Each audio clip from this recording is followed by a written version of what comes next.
Good evening, people. All calculations being correct, I should be coming through to you live now. Welcome to the Sunday live stream. On my left eye, I'm your host Lefty. Happy Socialist Sunday, everybody. You're all very welcome here this evening. Divinia first in the chats. Not for the first time. Great to see you. Thanks for getting in nice and early. Elwido. Good evening to you, sir. Or madam. Or they, them. But all good comrades are welcome.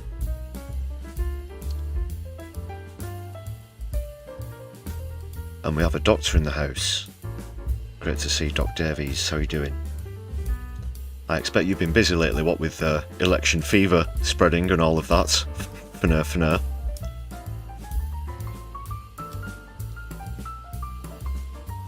Yeah, great to be with you this evening.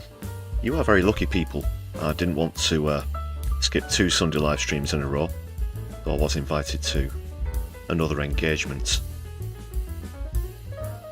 But I have a wonderful and dedicated audience.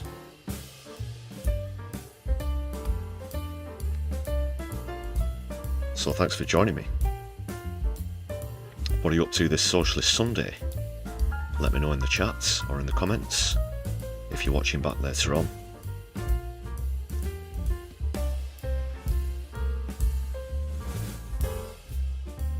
The thought did cross my mind the other day about people watching back later on a replay.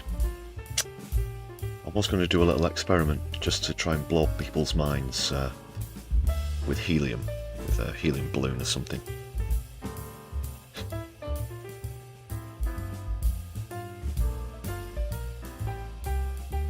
So this brief sentence or two goes out to everybody who's watching back at perhaps 1.5 or 2 times speed. Or I should do a section where I just start to talk really quickly and almost indecipherably, or just to confuse people. Indistinctly, I should have said, really.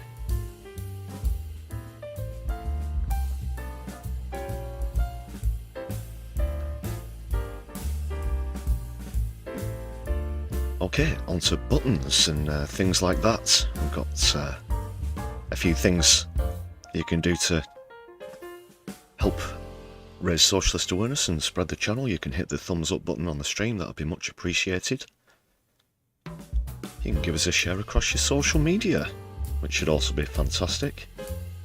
Focusing on trying to get new followers on Blue Sky at the moment, so please do give us a follow there at My Left Eye UK. And also on Mastodon.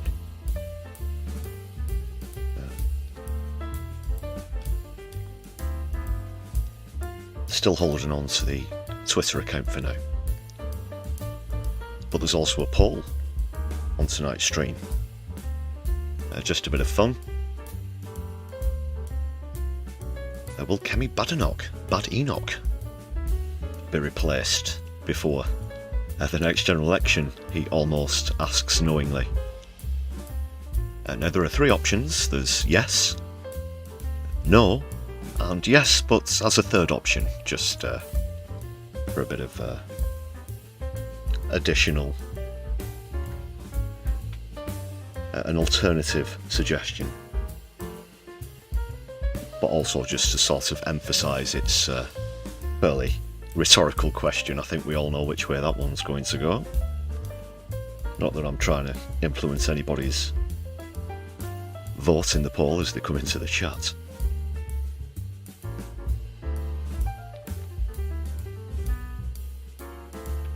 Flo Snake, great to see you. How you doing, Flo?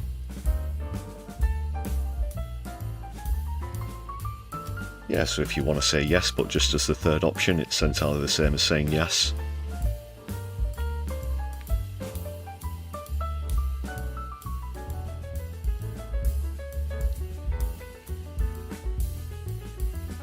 It is a poll, not a quiz, but just a little hint. When a Tory leader comes out so boldly and strongly denying that they're about to step down, we usually know what happens, don't we? It happened with her predecessor, and then his predecessor, and then her predecessor, and his predecessor, and his predecessor, and so on and so on and so forth. You might also want to cast your mind back to, if you're familiar with the history of prime ministers and whatnot, the early millennium, where of course the Tories were in opposition then, and the leadership changed hands quite often, didn't it? So there are some patterns throughout history. But if you think they're going to stick with her, fair enough. So that's the poll. Thanks for your comments on recent content as well. Just had a short video out yesterday, a condensed version of the results of the local elections, which I've been into on live streams and stuff. We're going to talk a bit more about the aftermath, how parties have responded since then. Obviously Reform have gotten on the high horse. Other knee-jerk reactions, well, include the one I just mentioned, Kemi Badenoch, saying, well, losing 2/3 of our seats that were standing doesn't mean that I'm going to be stepping down, and so on and so forth. Because they can be quite telling, the reactions to either victories or heavy defeats, and it's certainly been one of those.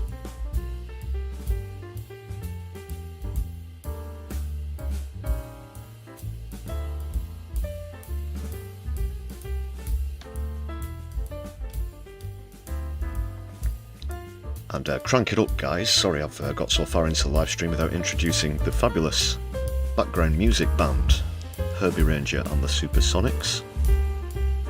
They are a real band here in the studio, wink wink, wink wink. It's very cramped.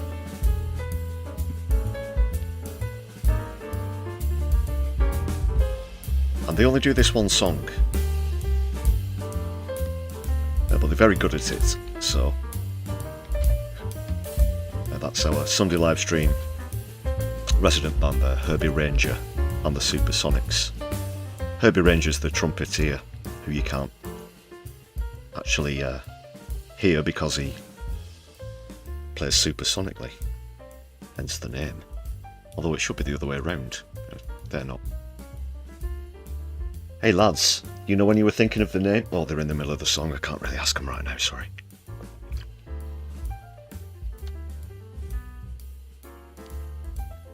That's true.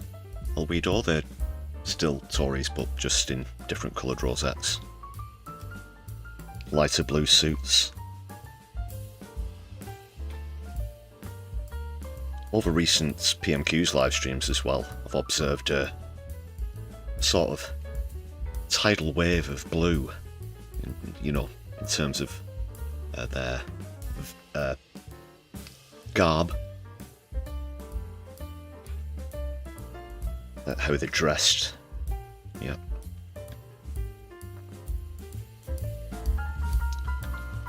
And that's a good question, Floor Snake. We might go into that a bit later. If Kemi's going to go, who could replace her? I mean, obviously it's going to be nobody particularly inspiring. It's just, which prick is going to be next on the revolving door.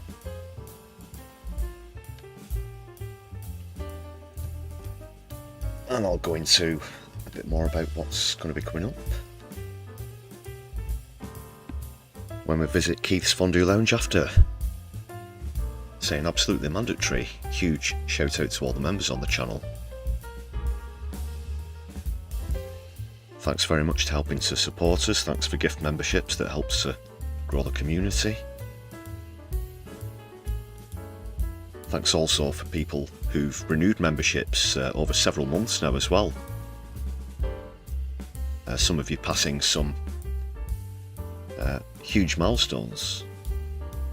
In fact, pretty much been excuse me, with the channel membership since we came onto the YouTube partnership, so thanks again to everybody. However long you've been a member on the channel.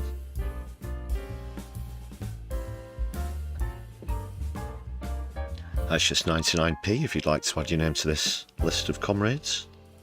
in solidarity this Socialist Sunday. Many perks for you to enjoy. There's some members only content, including some longer, more documentary style episodes, for example.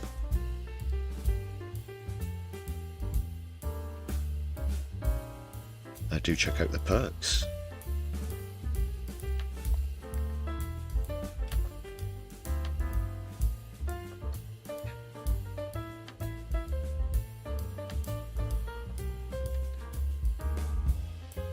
And let's bring the chat box up on the screen. There we go.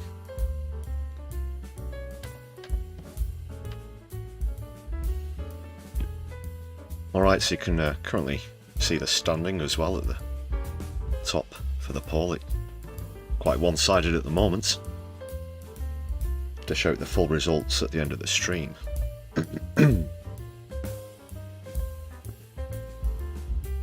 Oh, that's very good there, Flo. About Herbie Ranger. He's a trumpet cantier instead of a trumpeteer.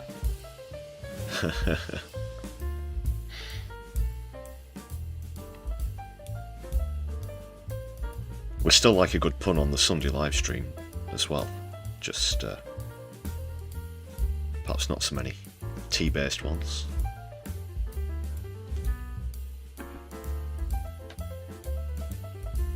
So what was that? Yes, we're up to 74 members now. Thanks a lot for everybody who's helped the channel over the months. Did almost peak over 100 a few days ago. It does ebb and flow depending on however many people renew. It did actually, unfortunately, drop quite sharply for some reason. Was it something I said, or I don't know? I don't know. Pretty consistent in my opinions here on the channel. I've certainly not done any U-turns. Not nearly by far as many as Starmer has, for example. I've corrected myself once or twice, but I'm not sure.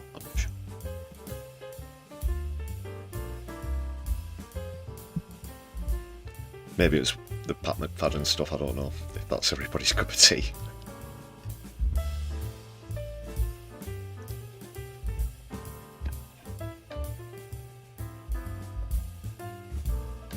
Right then, people, we didn't have any fondue last week, so we're going to go to Keith's Fondue Lounge now. It's been a while since we crashed his party, but I suspect that this week it will be some particularly bitter tasting fondue. What do you say, Keith?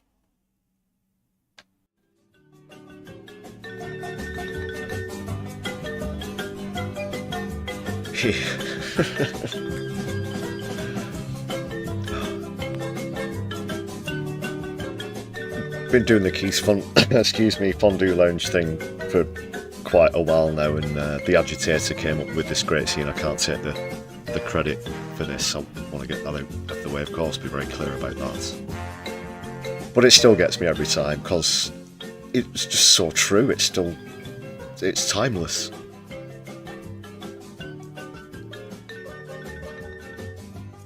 The magnificent Agitator you can follow at Agitate #4 change, Agitate for change. Came up with this, I think like literally just after he became leader of the opposition. It's not been a great week for Keith, has it? Oh no.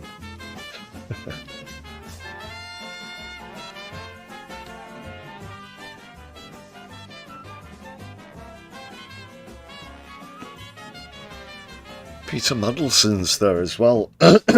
So, of course, well, risking my neck a bit here in terms of topics, but, you know, whatever, sod it. So one of the key witnesses who sent Maxwell and, you know, what's his face down? Speaking of Peter Mandelson, tragically died this week, didn't she? And perhaps under nefarious circumstances, perhaps put it that way.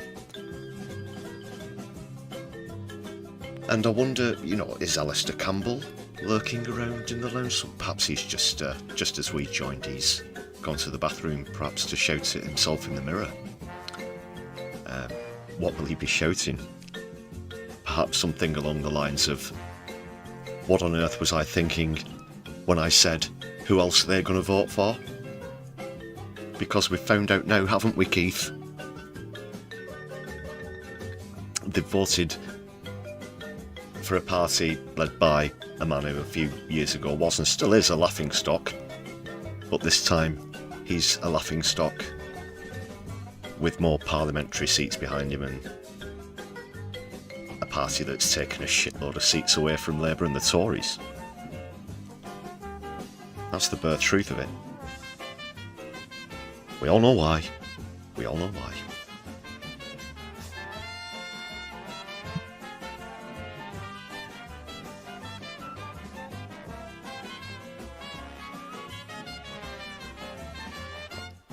As I've said in streams and in that last video, again, he's still just seems to think that he's not doing enough of what he's doing at the moment, which has gone down about as well as a cup of cold sick, if you'll pardon that simile there.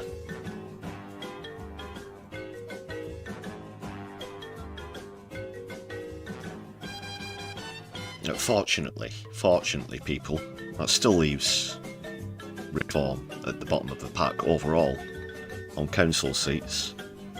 Keith here knew that he was going to be taking a battering, that's why there were so few areas standing, just 1,600 out of 18,500, wasn't it? But we've also seen the national projections as well.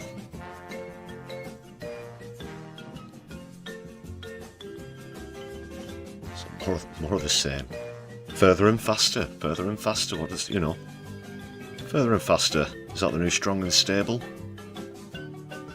Stu, great to see you. How you doing? And Morbius in the house.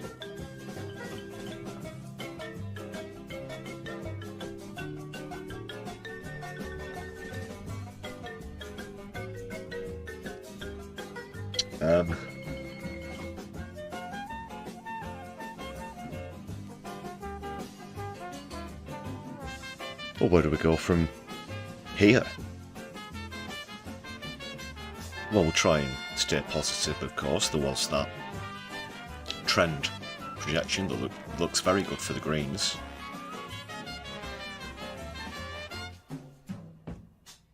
Whilst independents came... sorry, I nearly said that the wrong way around. Whilst the independents dropped in terms of numbers of councillors that sat, apparently quite a few of them still came close second. We'll talk about progressive independents. So there you go. Right.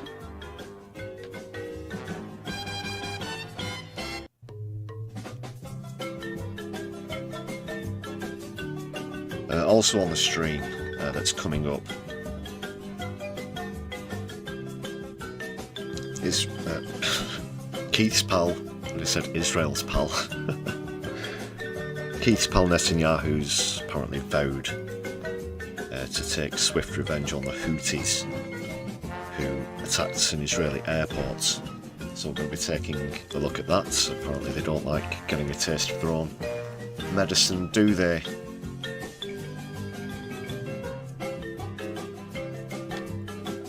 And a few more interesting stats, just quickly going back to the local elections, a few very interesting stats have come up.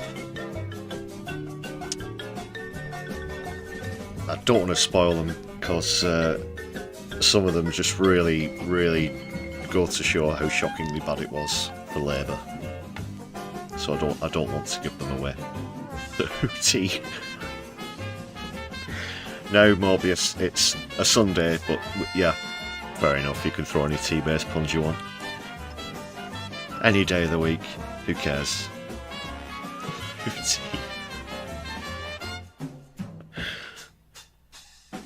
Oh, don't give me any ideas.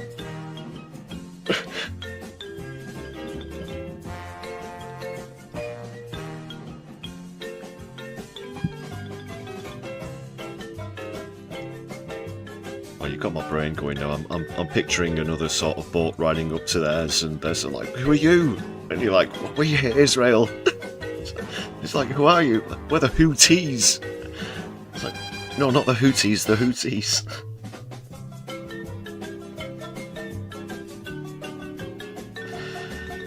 And we have an Admiralty. We've got to fit that in there somehow. Yeah.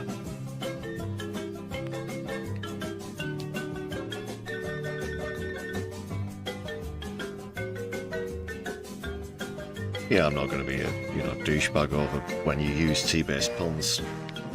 It's matter to say.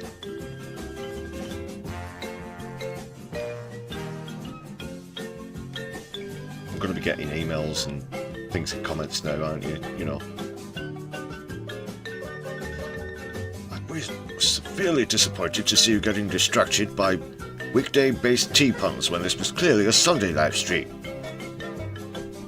But you're not the sort of audience that, writes into the Daily Mail or the Touring Graph.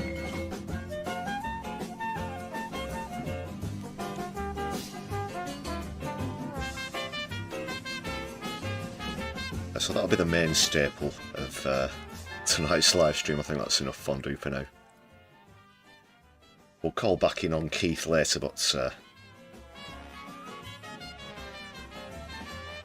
for now, let's dive into some clips and articles and stuff.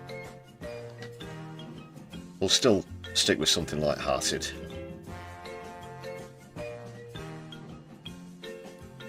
That's all for now, Keith. Just bring her back in for a sec. All right.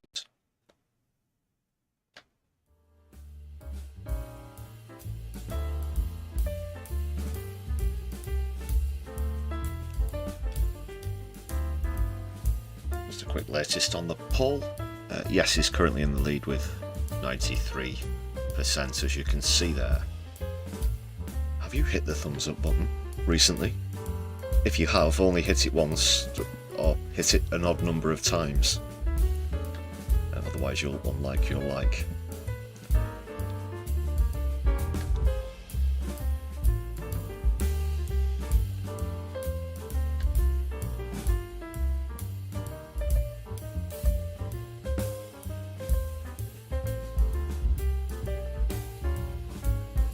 So I thought some of the other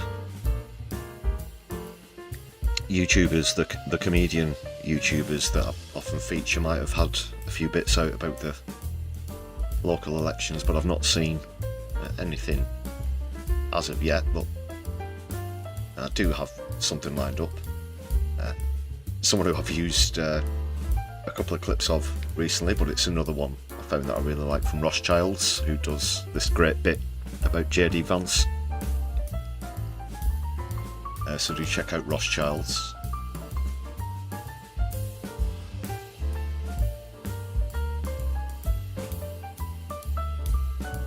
And this time JD Vance has broken a trophy.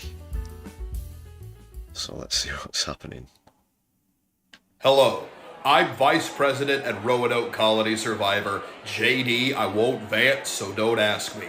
It turns me into a searing hot ball of proudness to present the National Championship Feetsball Trophy to my beloved Ohio State Buckies. Congratulations, you gigantic post-adolescent human males.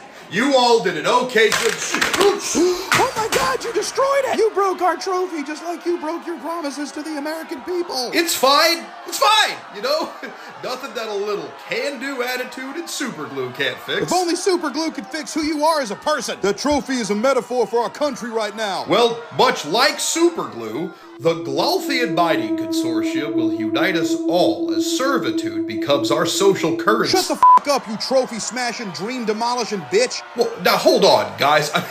I'm still your man, okay? Oh, The hell you are. You ain't even your wife's man. You replaced her with a chaise lounge, just like you replaced your soul with a check from Peter Thiel. But MS-13 and women voting and the woke mind You're virus. fumbling your words the way you fumbled that trophy and America's future. You make Elon Musk look cool by comparison, and Elon Musk is the absolute worst. You are worse than the absolute worst. That's not really fair. Trump said he wouldn't endorse you for 2028. I'm starting to see why. Hey, babe. Today was not okay good. Ugh, you're telling me. I tried to do something nice, and not only did they not say thank you, they were so mean to me. You know what? I agree. Yeah, that trophy was really heavy. And you know what? I think a gang of MS-13 immigrants got to it before I could just so they could embarrass me. You always know how to make me feel better. Wait, really? You think we have time? I don't know. Usha will be home soon with the kids. Well, I'm just gonna come in and warn you here, people. This doesn't normally happen on a live stream, but it's gonna get a bit hot in here. when you put it that way. Okay. Ooh, a fortune cookie. Wonder what it says.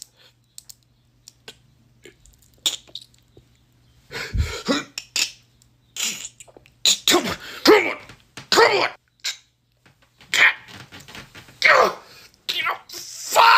Cause I'm JD Van, so yes, that is my name. What's that name? Yeah. Rothschild's wonderful. Sorry, I suppose it's at the beginning of the end section of his clips because he uses copyrighted content that he sings over. But great stuff, great stuff. Do go and give him a follow on the old YouTube there.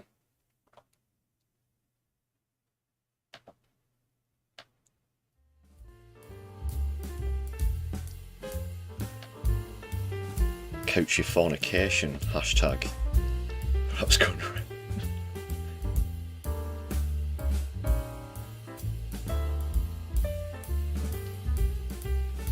Sorry, I should have mentioned that before the start of the clip. Apologies to anybody of a nervous disposition. That might have been a bit too much.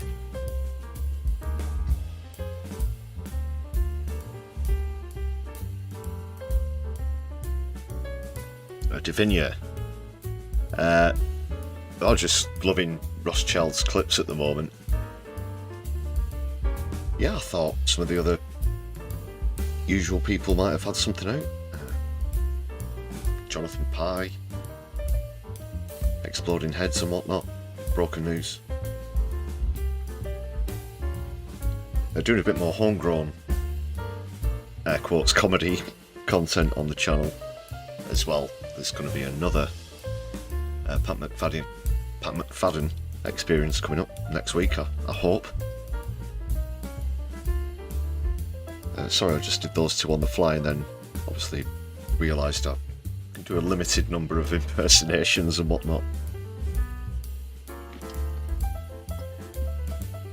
I've been trying to train some of the primates from the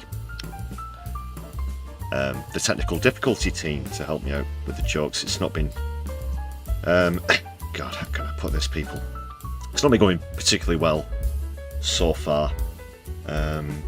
You know, I've got to be as honest as I can with my audience at all times. They've just literally thrown paper all over the place and wiped shit all over the walls, so that's as far as I've got so far. In terms of bringing them on board. Right. So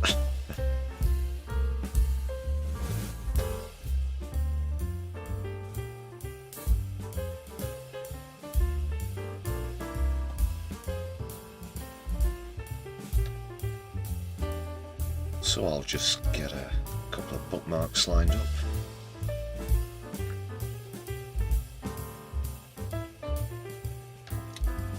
Well, I guess seeing as she's the subject of the poll, we'll just quickly go to Lad Enoch's response. It's like a devastating result. 2/3 of their seats that were not the total number of council seats, but out of the 1,600 that they were standing in, we lost 2/3 of the ones that they had.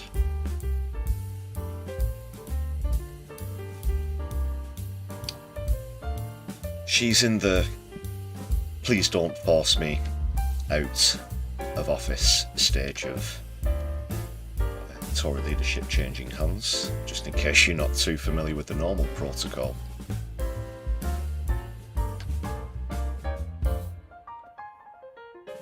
So let's go over to the screen.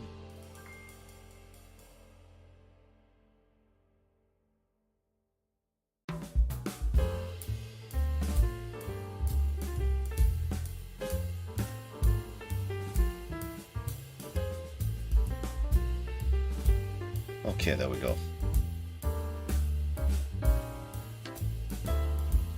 So yeah, please. Oh no, let's. If we change the leader, of course that wouldn't be enough to fix us. So there's completely no need to do that. She replies nervously.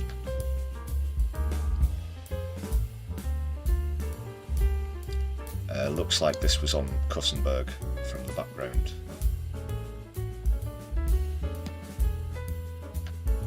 $674 lost. A lot of those went over to Reform, of course. She cautioned against a knee-jerk response in her knee-jerk response, saying that the party's issues were not going to be fixed after 6 months of her leadership. They can always change the tune about how well they're doing or how well the country is as a whole whenever it suits them, can't they? That applies to Kemi Badenoch, it applies to Keir Starmer. So let's go back over the sort of whole decade and a half. We don't have any money, so this has to be cut, is the usual narrative. But then there's grandstanding at the dispatch box, phony grandstanding of course. But they'll say, we're doing very well, and that's why we have to stay in office, and that's why you can't trust the party opposite or whoever the main threat to them at that time is. I'm just going to turn the background music down a bit, just move the mic away from the band, I mean.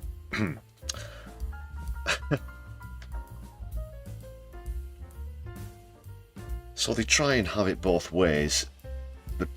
The country or results aren't going well,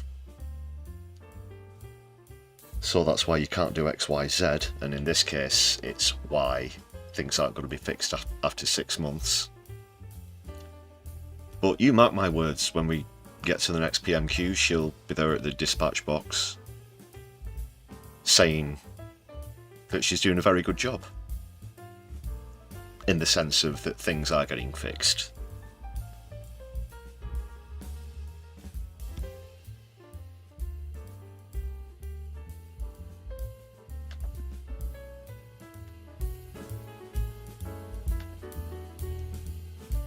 Yeah, and that's one thing that once you notice it, it's just so apparent how obvious it's used.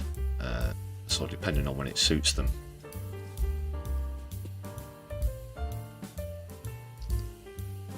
They either have agency to do something or they don't.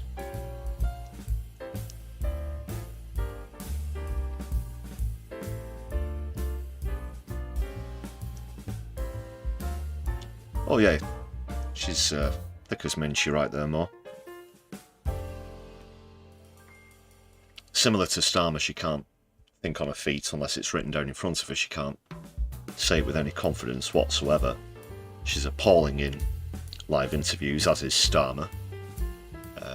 You know, the old stuck record syndrome, as we're more than aware of on the channel.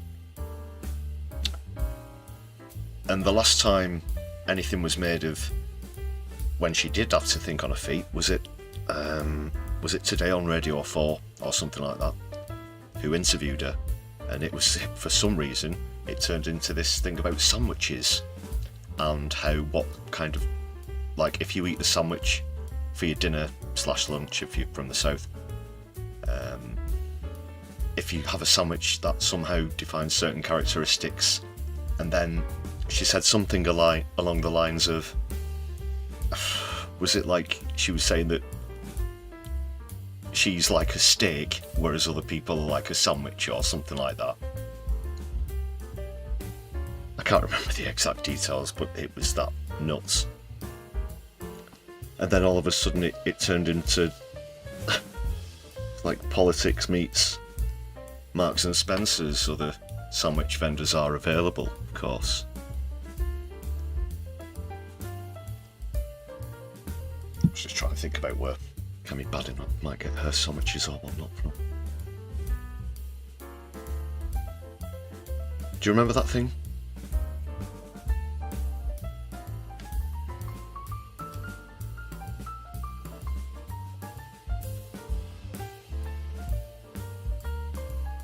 Right, let's have a more of a skim through this. Nora,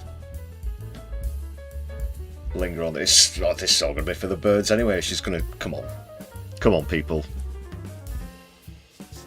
Let's not kid ourselves. There's no debating whether she's going to get forced out or not. It's just a matter of when and who might replace her.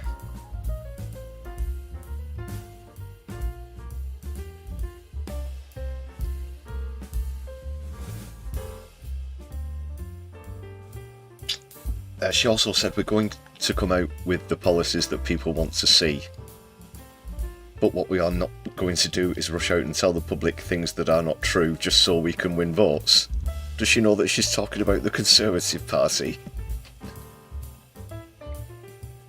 Well, if the Tories have to start telling them the truth, then they really are finished, aren't they? Nina Sadie, happy Socialist Sunday, thanks for joining us.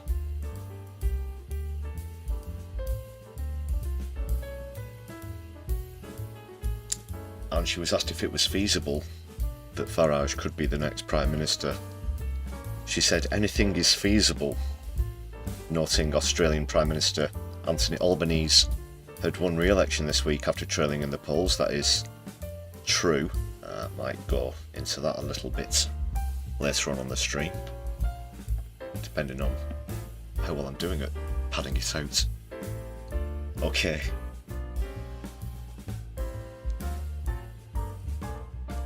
She says that her job's to keep Farage out, basically.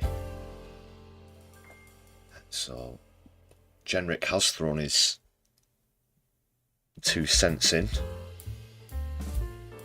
More like 2 planks. He's apparently backed Badenoch, saying that she's doing an excellent job.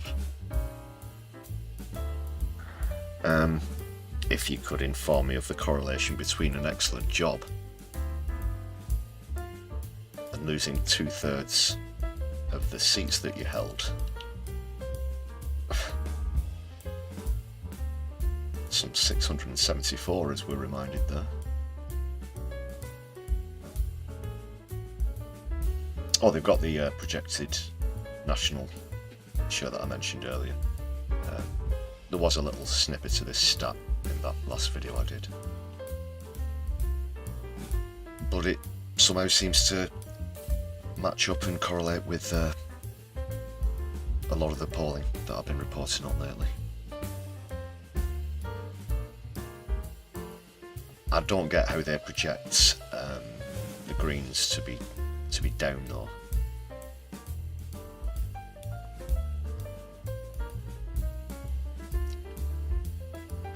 Yeah, that's bizarre. I'll have to look into that.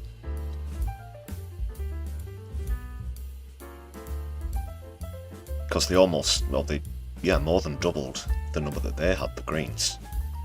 There was a slight anomaly in the stats, not sure if any eagle-eyed viewers noticed. So you know that I'll just have to scroll back to the top. You know this banner that you get at the top with the seats? The very narrow one. At one point, it had the green down at 80. Dropped to 79 whilst I was making the video, so I announced that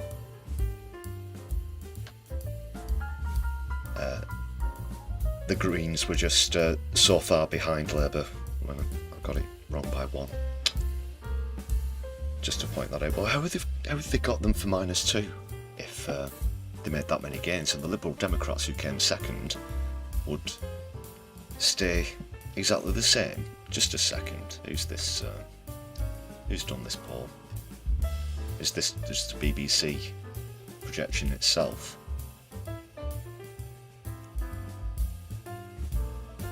Now I know that it was only, like I said, 1,600 of them, but that makes sense that the party that came second in gains somehow will not have any change whatsoever, as will the party who came third in gains.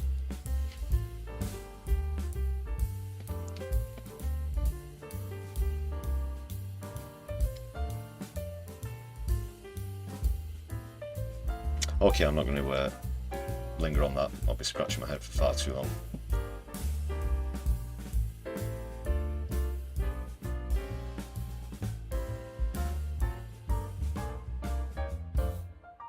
Obviously, Ed Davies been sort of sticking his chest out. He's declared the Lib Dems as the party of Middle England. That's something you pretty much have to accept from those results. Yes, now I did project a while back that Lib Dem might make somewhat of a comeback. I wasn't expecting anywhere near those kind of gains on Thursday though. I was thinking more in terms of towards the next general election. It's also Adrian Ramsey. That's a quote there.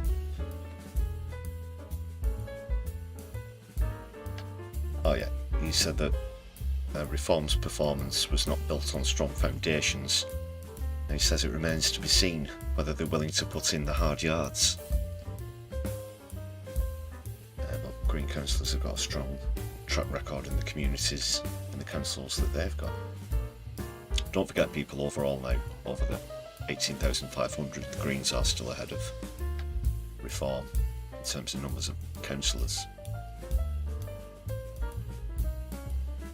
Not won any mayors out of the 6 that were sitting, unfortunately.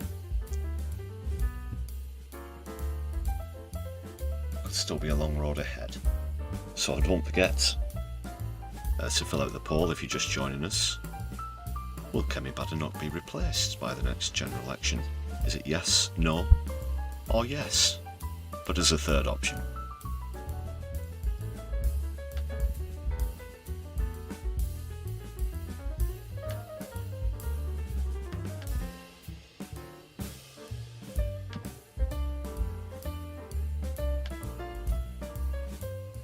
Unfortunately, people do have to linger on Reform just a little longer. Just bring this to your attention now. They've immediately set off on one.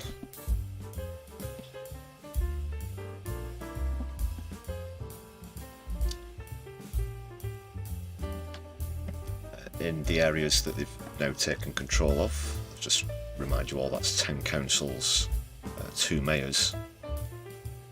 They also won a parliamentary by-election seat in Runcorn and Helsbury, but they didn't win a partridge in a pear tree. So in the areas that they have succeeded in, they've not wasted any time in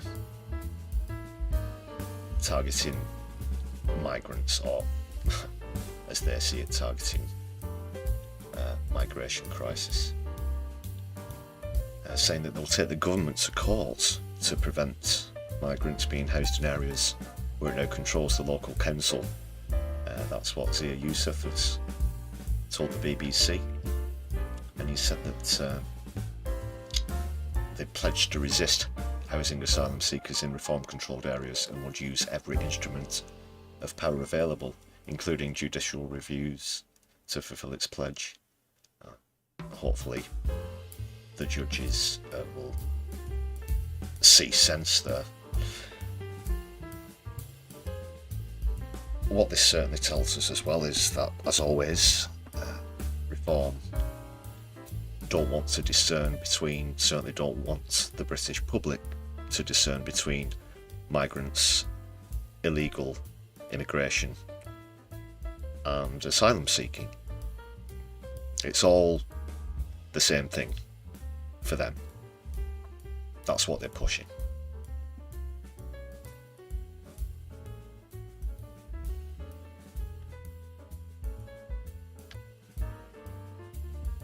They want the public to think that every single person who comes here from abroad does so on a raft, does so with ill intent, and does so to harm the country. We know this is utter bullshit. It's just far-right propaganda. It's as old as the hills. And it's easy to see right through.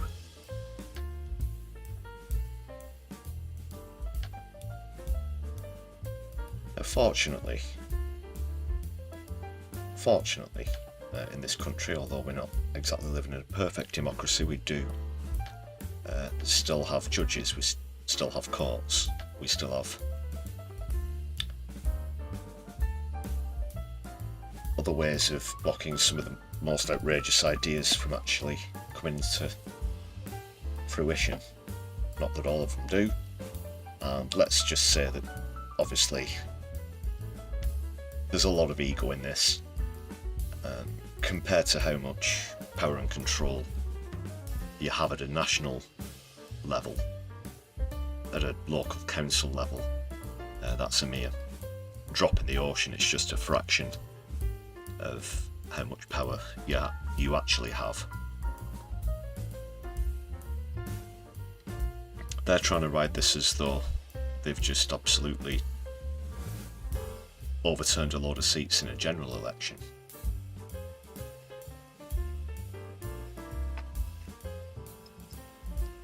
Remember, they're still bottom of the pile. They're still bottom of the pile. There are still more Green Party councillors than Reform. There are still more independents, Socialist Progressive councillors than Reform. And all the way up.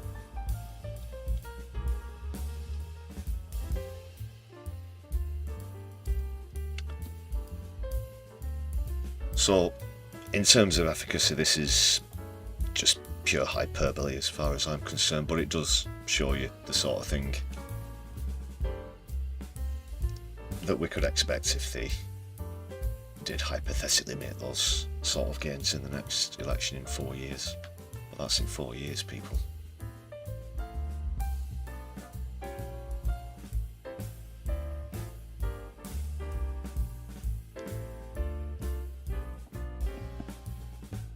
Whether you saw it on that last video or not, or elsewhere, I'm sure you're all familiar with that Nigel Farage clip by now about the DI. He said if you're a DI officer, you can start looking for a new job. They're just completely echoing anything that Trump says at this moment, and it's a case of Simon Says.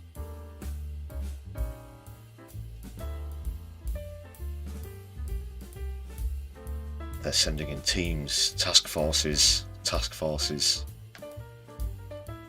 Starmer's a bit of a fan of a task force as well, isn't he? You hear about these task forces and then you don't hear anything.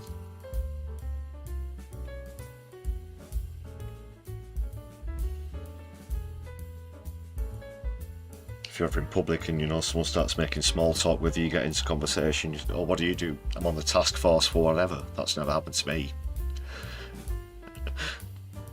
They're out there, are they, these task forces?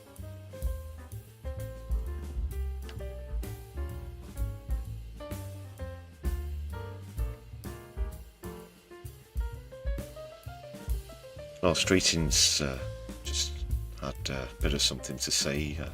Now sees them as a serious opposition force. It's with Streeting. You're right.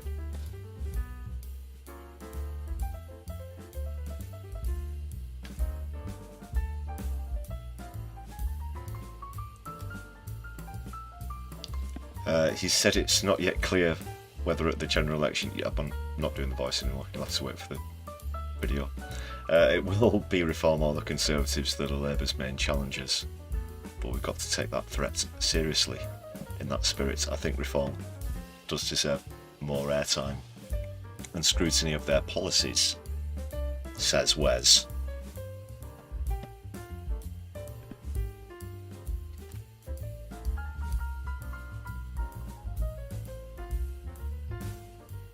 And the latest news is Ilford North looks set to get rid of West. In case you'd forgotten, let's remind ourselves of that as a positive end to the analysis of that article. Okay, people.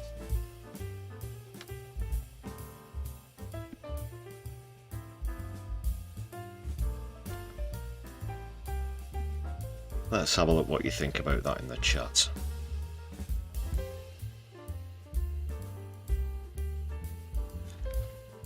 Yeah, I feel the same way.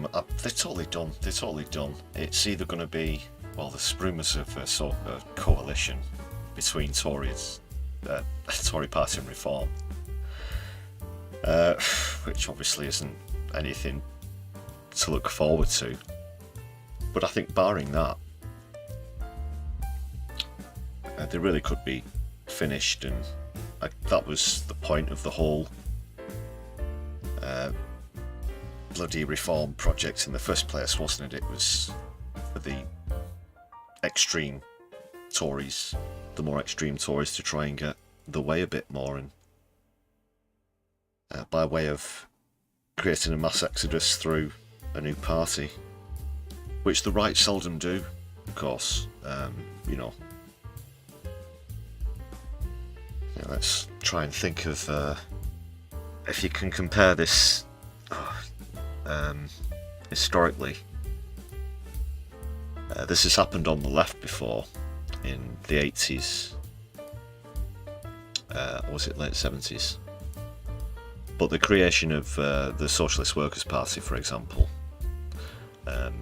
so you had that break on the left from people who thought that Labour weren't being socialist enough, weren't sticking to the grassroots enough. And obviously then Neil Kinnock came along, and then Tony Blair after him, and now we've seen what's happened over those decades. Turns out they probably had a good idea what was coming all those decades ago, but were, as the SWP, never really achieved any electoral success. It looks as though Reform possibly could buck that trend, but in terms of how the splinter party has influenced the existence or legitimacy of the party that they splintered from, you have to say that Reform have certainly got the Tories by the balls.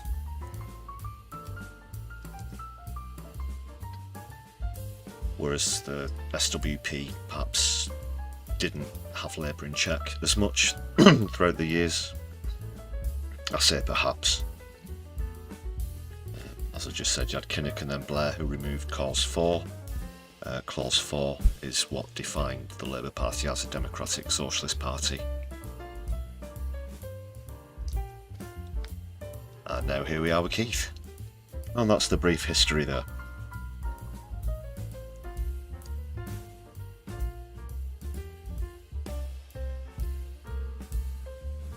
Yeah, that's another decent comparison there, Mo, as well. MAGA obviously being this splinter thing from the Republicans, although they are still Republicans, but it's, you know, it's the same thing.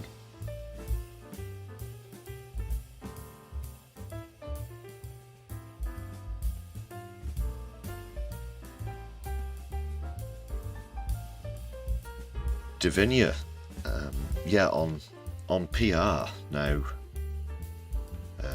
I do obviously personally back PR. We know we're living in such an outdated system with first past the post. I won't risk setting off the tangent alert on that one. And it's something that I know a lot of the what is known as the FBPE crowd, the pro-Europe, but who tend to be more air quotes centrist. I know that a lot of those people were expecting him to back PR.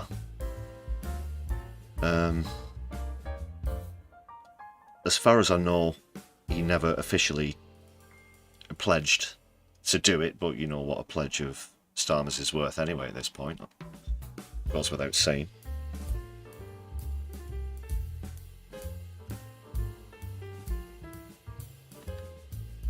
And at this point, I do actually think, not that, you know, I wish him any success, I don't think he deserves it, but it is certainly one of the potential only things that could help to win over the broader masses, you know.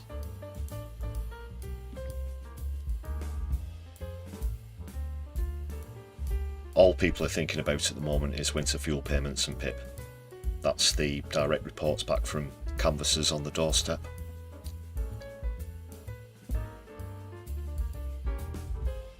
But yes, Nina Sadie, that's I was just going to come on to that. That's the point. It's the not the elephant in the room, I guess.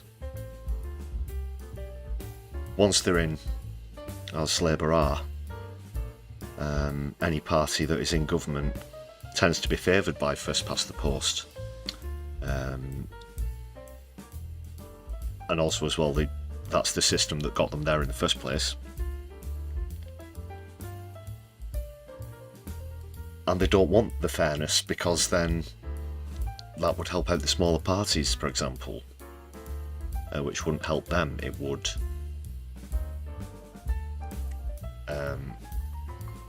alert people more to the fact that they have more choice than just two parties.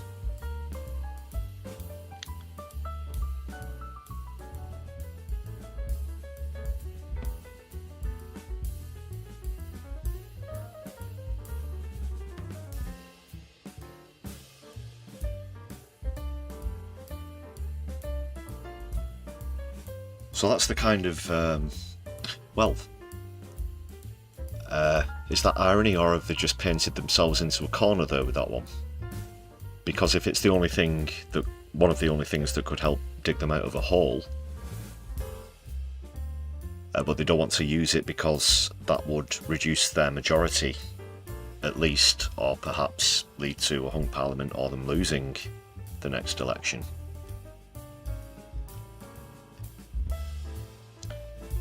So it's like, you know, oops. Outside of that, unless they are absolutely going to fully renationalise the NHS and fund it and staff it, which I don't think they're going to do. I don't think that's what they want to do. We know which way Streeting wants to go with that.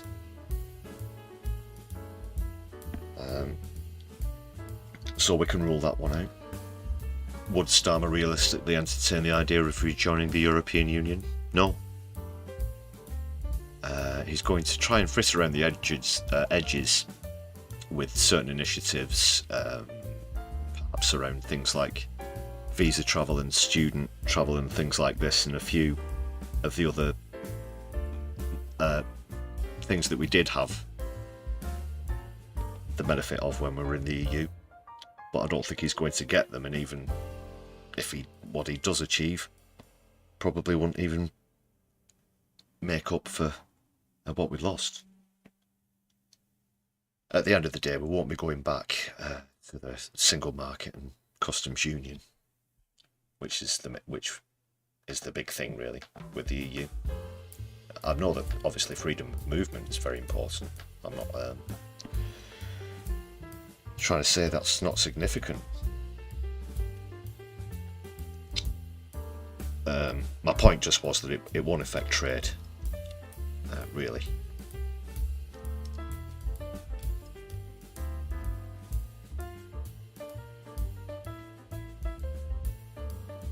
whatever you think about us being in allies to the EU, I guess that's the cold bare truth of it, where trade's concerned.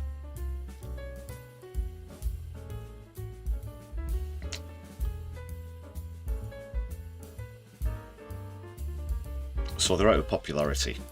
They've used their con once, the, you know, give us your votes and we'll bring you change.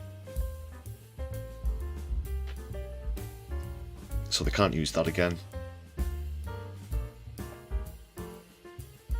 They're certainly not going to get back into favour with the public via policy. So I guess we seriously have to consider if this is perhaps the beginning of the end of two-party politics in this country. Obviously, if that leads to smaller, more progressive parties and individual independents doing well, then I'm all for it. Two-party systems are a crock, anyway.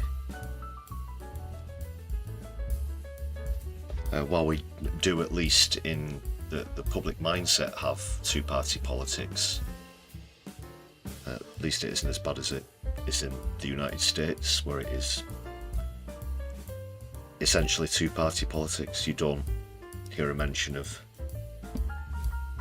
independents or Greens as much as you do in the UK. Okay, thanks for your feedback. And good point, Elwedo. That's something I would look forward to, the era of Count Binface. I can't remember which way round it was. I believe it's two separate people. There was Buckethead, wasn't there? And there was Binface. Was there a third one as well? And there was some sort of, you know, like, come on, you kind of stealing my intellectual property here thing going on. But no, yeah, Count Binface is obviously very good, the one most people are familiar with. I think it might have been somebody who appropriated from Binface. I'm not accusing Binface of doing that. And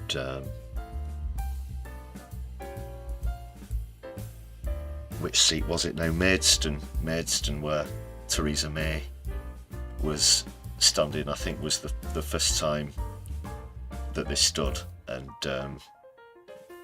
where was it at the last? Is it that he always tries to do it in the current Prime Minister's seat? I can't remember which seat it was at the last one. Although I should.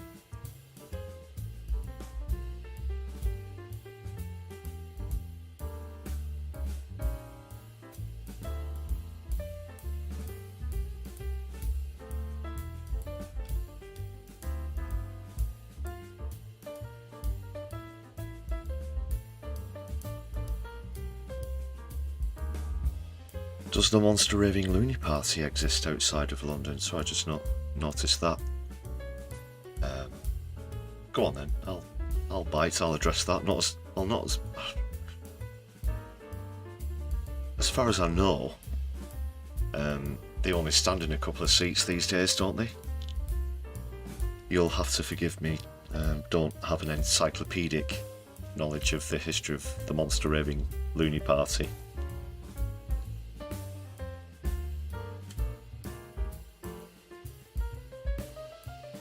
I do recall some of the policies though. I guess Count Binface does some of what Count Binface wanted to bring back CFAX, didn't he? That sort of thing. The Monster Raving Loony Party wanted to introduce a 99p coin, I think was one. Oh goodness. What else was there? Well, let me know what you can remember, if you remember any of the Monster Raving Loony Party's policies in the chats. For now, people, I have to be moving along. We have an amber tangent alert warning in place at the moment.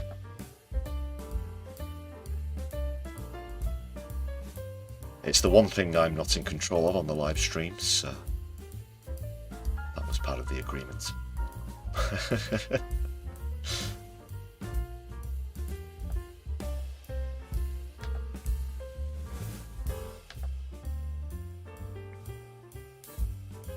Oh, of course, of course.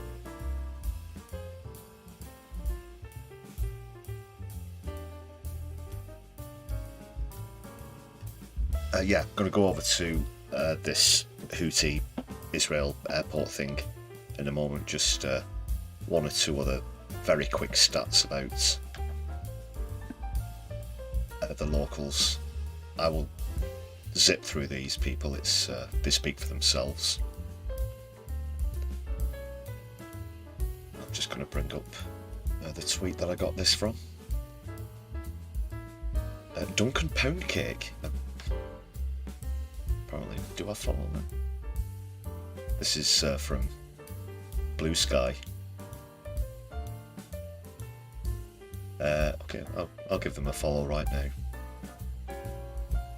Why not? I mean, I'm using one of the posts on the channel, so they must be alright. But get this, did you hear this one? Oh, that's aligned well enough for you though.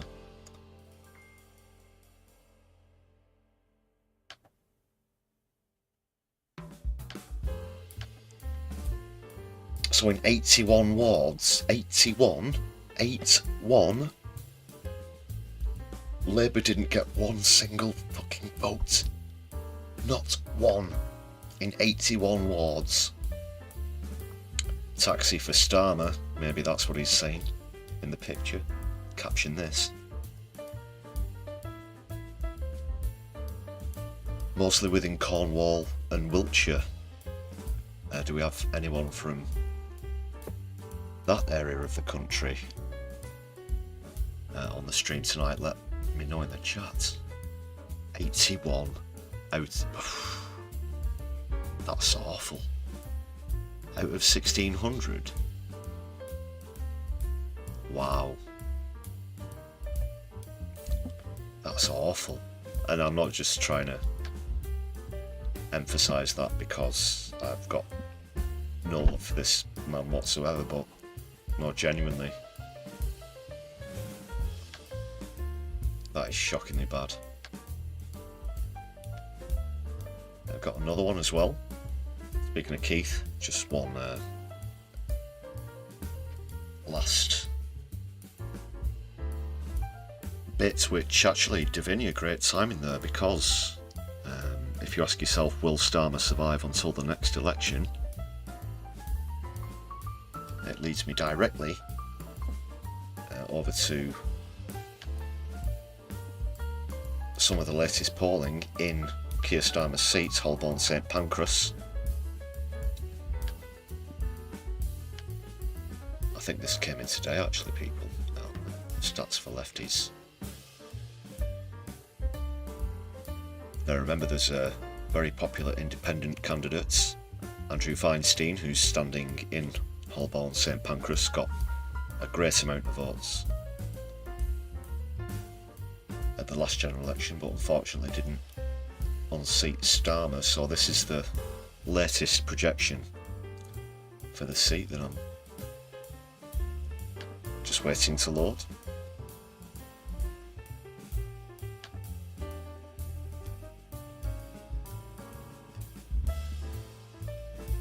So for anybody listening in that constituency, please do get behind Andrew Feinstein.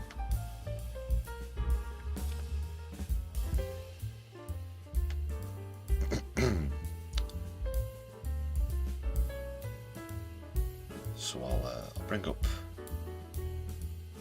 yeah, I'll bring up the graph first, and then we'll have a look at the swings. I don't mean we're going to the park, I mean it's politics. Okay, at the moment he would hold on to the seat, but look at this. Look at this, down to 30%. down 19. Reform coming up in third, projected to gain 15%. The Greens also gaining 3. And then Lib Dem and Conservatives falling somewhere behind that. So there's only a small swing required there. It would be definitely achievable in the next 4 years. I mean, he's barely been in office for 1, and look how the public have reacted. We've never seen this before, so soon after a Prime Minister's taken office. Just to remind you, and we do have to remind ourselves as well of the long line of people who've preceded Starmer. So that really does take some doing to lose the public in that short amount of time. So if he continues to drop, now in this projection, it says estimate, so I'm unclear as to whether that is surveyed or if it's a projection.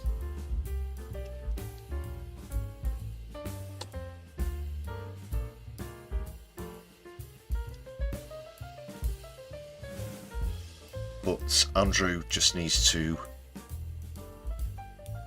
increase his vote by a small amount and hope that Labour continue in the direction that they're going, and that's all it will take. If he's down at 30% now, then imagine how low it's going to be in 4 years when he carries on the policies that we already know is leading in the wrong way and leading the country the wrong way. Of course, the only other factor in that is it does look like the Greens are making massive strides as well. Let's not hope. Let's hope that they don't continue that and push Andrew Feinstein into third. That'd be crap, because a fight between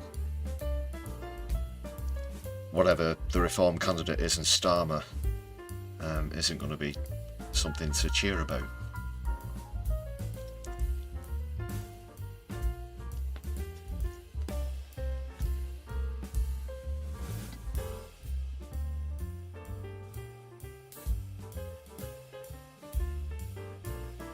But it is possible. It's possible.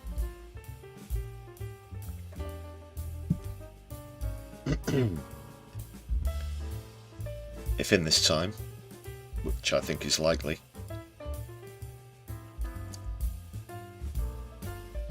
potential Reform voters wake up and realise what they actually are, whilst unfavourability with Labour continues, you can certainly get there. And I'd certainly vote for him, Andrew Feinstein.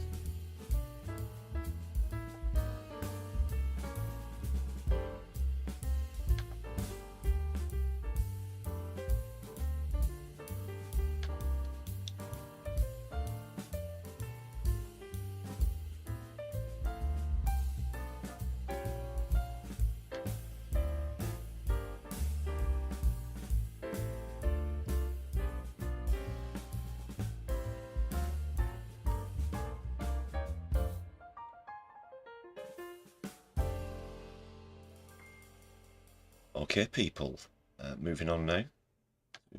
Matters in the Middle East.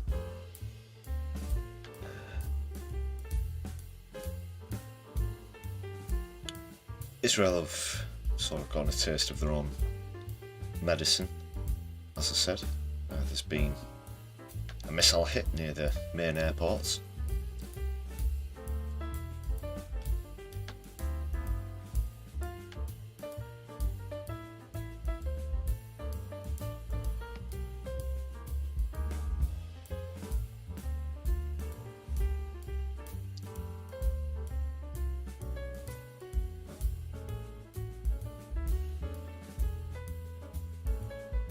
Okay, so the missile fired by the Yemen group landed near the main at the BBC. The Iran-backed group landed near the main terminal at Ben Gurion Airport on Sunday morning. Authorities said 4 people were injured, another 2 injured on the way to a shelter.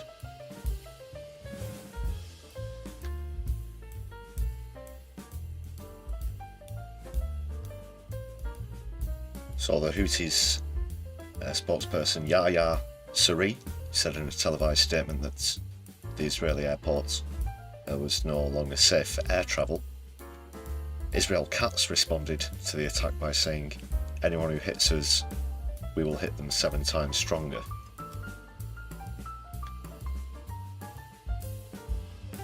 So, obviously Yahya Saree has put out this sort of warning here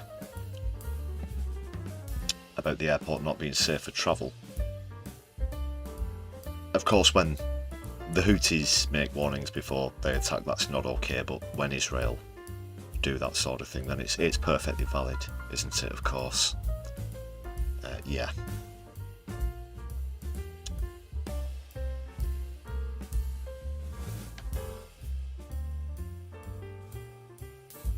Unverified footage appeared to show drivers on a road nearby pulled over to take cover as a projectile landed, creating a plume of black smoke near the airport, which is on the outskirts of Tel Aviv. Of course, there aren't any airports left in Palestine. They've all already been completely destroyed by Israel. Just for balance, of course, because I wanted, for balanced reporting, which you get on here on my left eye.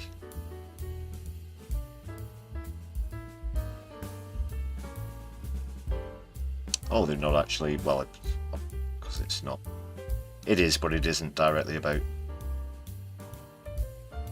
Gaza. In fact, they do mention at the end that they remind readers that the Houthis are backed by Iran and that they've regularly launched missile attacks at Israel in solidarity with Hamas in Gaza, with Palestinians in Gaza, I think they mean to say. Sort of not a mistake. But it is rare for one to make it through Israel's sophisticated defences now. I think they recently voted to increase funding for the so-called Iron Dome, didn't they? Well, they don't like the vulnerabilities being exposed. They certainly tell the population that the Iron Dome, is flawless, it's infallible. And Netanyahu was certainly caught out when that was proven to be untrue in 2023. And incidents like this only go to back that up.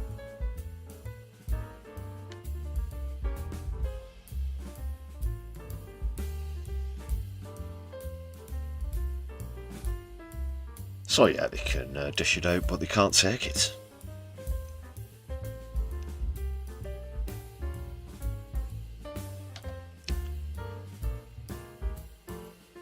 And I can, nobody was killed. I can say that. I'm not being like that, but what does this show us? They certainly seem to be being very effective at the moment, whoever they're targeting. These Yemeni Houthis. Houthis.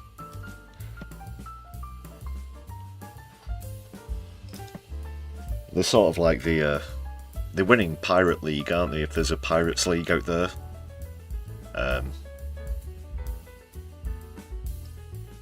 They're even taking on the United States and winning. It's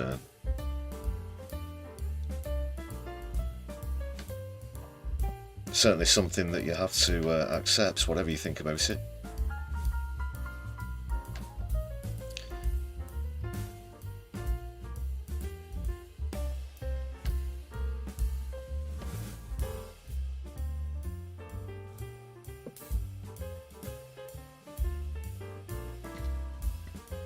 I think it's also plain to see that the emphasis on Houthis being Iran-backed, as was said 2 or 3 times in that article, goes to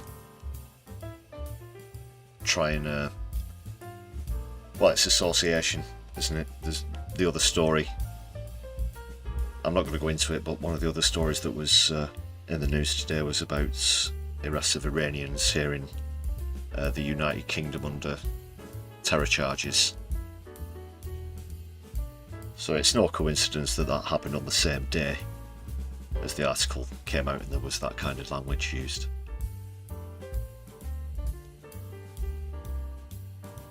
Yes, Stu, that's some excellent advice there in the chat. Please do hit the like button. Give it a good old whack there. As hard as you'd like to hit Starmer in the Ghoulies, of course.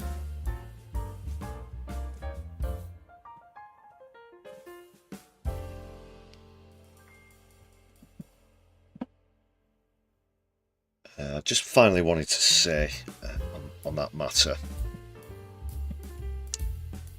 specifically where Iran's concerned.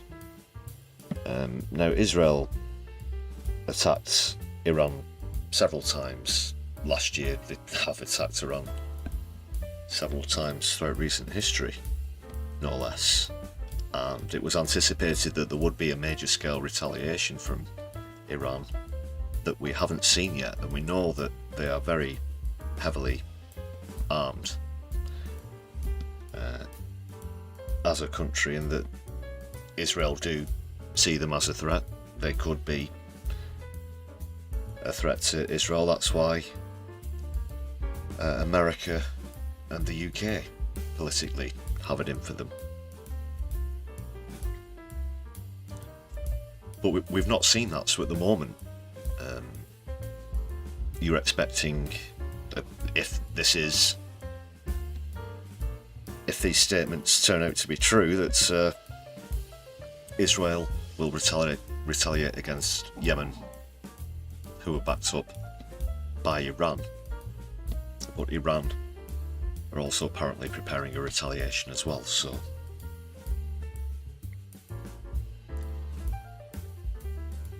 that could be where the major escalation happens next as we move into the middle of 2025.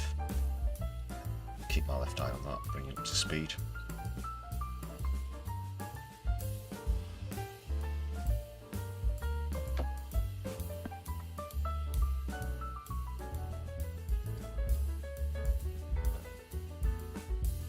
Okay, Divinia, we'll catch you soon.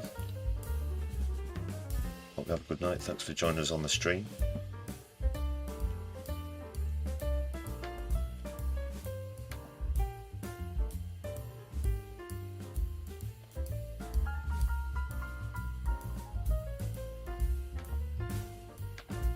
Okay, people. We have spoke at length about destruction. Let's try and raise our spirits once more.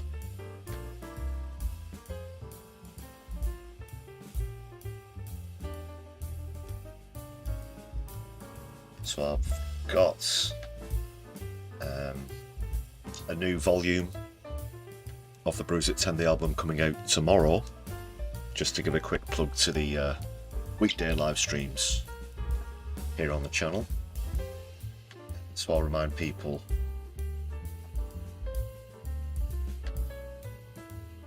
about what great tea-based hits they can find on Volume 4.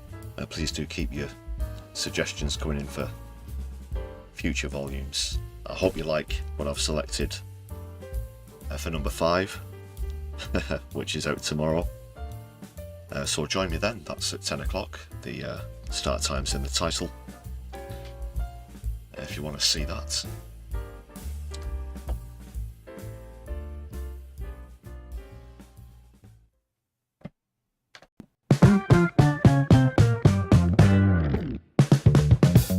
Do you like a hot tasty beverage with your music? Then my left eye has got a treat for your ears. The Bruise at 10, the album, all your favourite beverage-based hits from the 1960s to now, all in one place. Volume 4 is now available, featuring Only Brew, The Platters, Tease Me, Chakademus and Pliers, Don't Look Back Into the Sun, The Libertines, Bruce Wade Brews, Elvis Presley, I've Got Darjeeling, The Black Eyed Teas, plus many more. Order now.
It's okay, I'm back. Minor microphone malfunction there, people. So what did I have to say? I was just going to say thanks again for all of your contributions on Volume 4. Really have been loving those.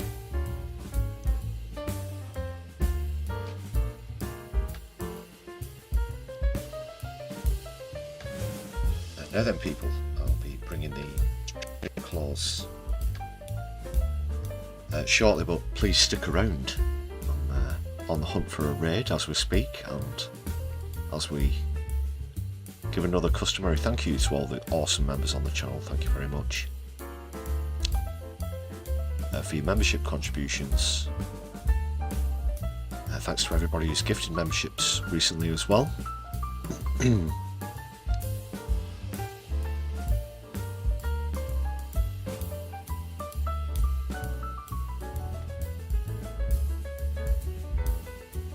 And just a reminder, if you want the benefits of a membership, if you want to check out the perks, you should be able to see a button just there that says join.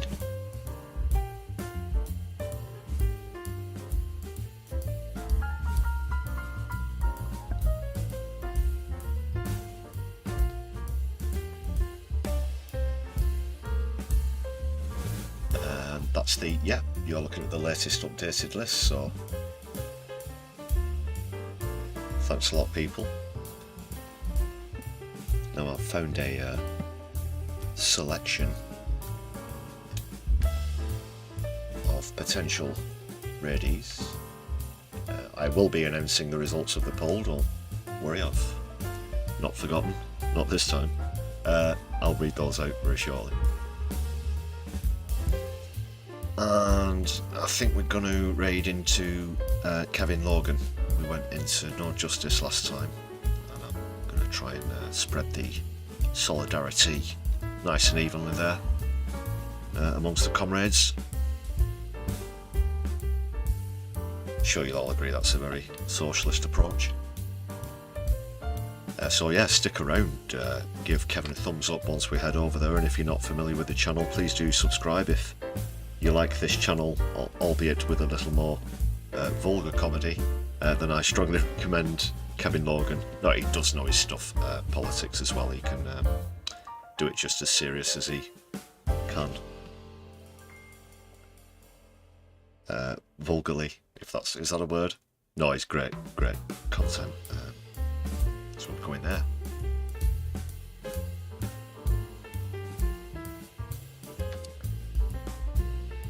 Right, so I'll read the results of the poll out. I guess I'll do that as we take another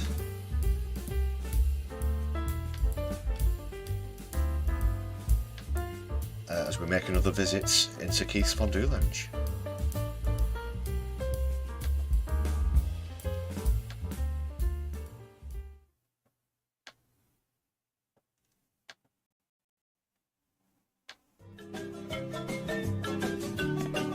Okay, so I'm going to close the poll now.